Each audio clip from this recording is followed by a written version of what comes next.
Jésus. Je l'espère pour nous tous. Comme les anges peuvent se réjouir lorsqu'un pécheur se répand sur la terre.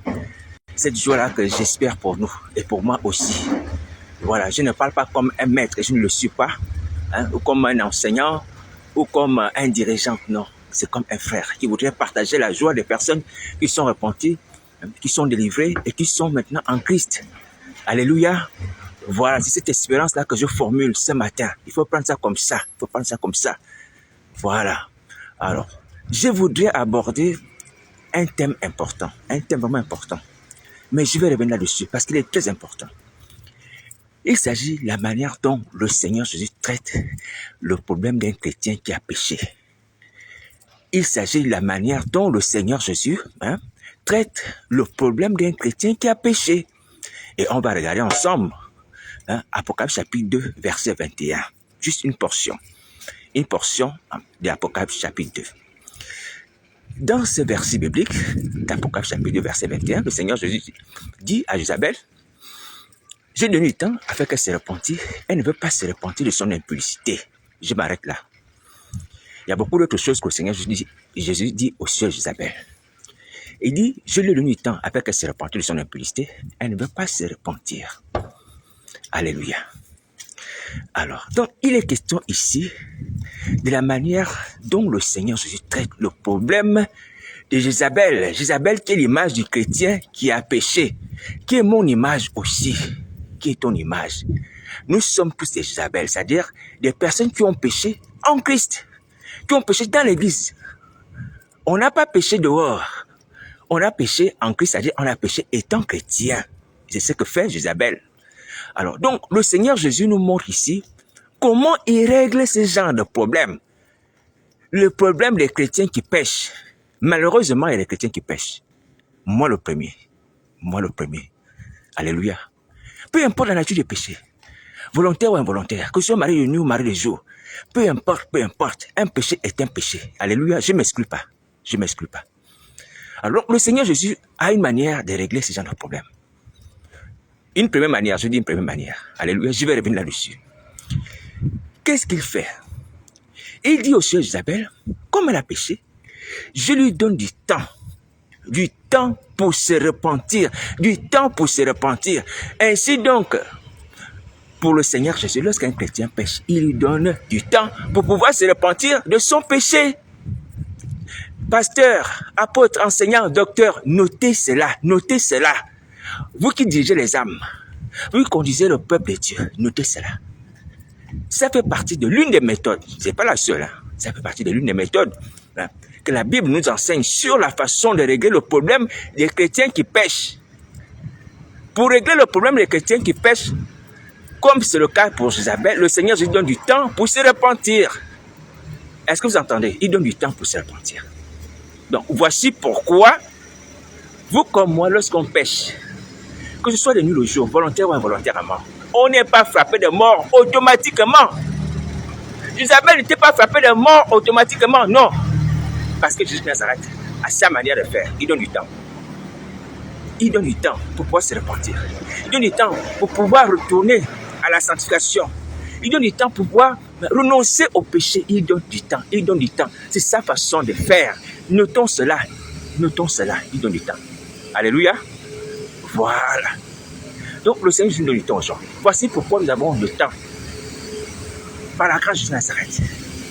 C'est sa façon d'agir vis-à-vis des gens qui pêchent dans l'église. Il donne du temps. Du temps pour se repentir. Donc, nous avons le temps aujourd'hui pour le repentir. Le temps donné par Jésus de Nazareth. Et c'est ce qu'il dit dans l'Apocalypse chapitre 2, verset 21. Est-ce que vous entendez? C'est sa façon d'agir. C'est pas sa façon d'agir. Maintenant, ce temps-là qui nous donne, ce temps, c'est lui qui également détermine la durée. C'est lui qui détermine la durée de ce temps. Il peut être long, il peut être court. Je ne sais pas combien de temps il a donné à Jézabel. 1 mois, 2 mois, 3 mois, 1 an, je ne sais pas. Mais seulement, il lui a donné du temps. Attention, c'est lui qui détermine la durée de ce temps. Et le temps qu'il nous a donné, nous aujourd'hui, pour nous repentir de nos péchés, impudicité, sorcellerie, peu importe. Ce temps-là est court, est en train de finir. Ce temps est en train de finir. Voici pourquoi nous sommes dans l'urgence. On ne peut plus rester dans nos péchés. On ne peut plus rester dans nos péchés. Jésus ne va pas accepter ça. Voilà pourquoi je vous dis que personne ne va vieillir dans l'affaire de la sorcellerie dans l'église. Là. Personne. Parce que le temps qui nous est donné, c'est une grâce, mais ce temps est court. Au temps de Paul, le temps était déjà court. Mais à notre époque, il est encore plus court. On va dire plus court. Paul disait que le temps est court. Il faut racheter le temps est court. Mais aujourd'hui, là, il est plus court. Voici la parole du Seigneur Jésus. Est-ce que vous entendez? On a du temps, c'est une grâce. Mais il faut se repentir parce que ce temps est court. Est court. Alors donc, la façon dont le Seigneur Jésus règle le problème du chrétien qui pêche, c'est de lui donner du temps pour pouvoir se repentir. Est-ce que vous comprenez? Mais il ne faut pas abuser de cet temps, dire que non, bon, comme le Seigneur, je me donne du temps, j'ai péché, j'ai fait un partage au diable, j'ai marié une femme, peu importe, les œuvres que tu fais, je peux continuer. Non, ce temps est court. Ton temps est court, mon temps est court. Donc, il faut se repentir maintenant. Maintenant. Est-ce que vous entendez? Maintenant, voici la parole du Seigneur Jésus, le temps est court. Il est devenu plus court qu'à l'époque de Paul, pour ce qui nous concerne.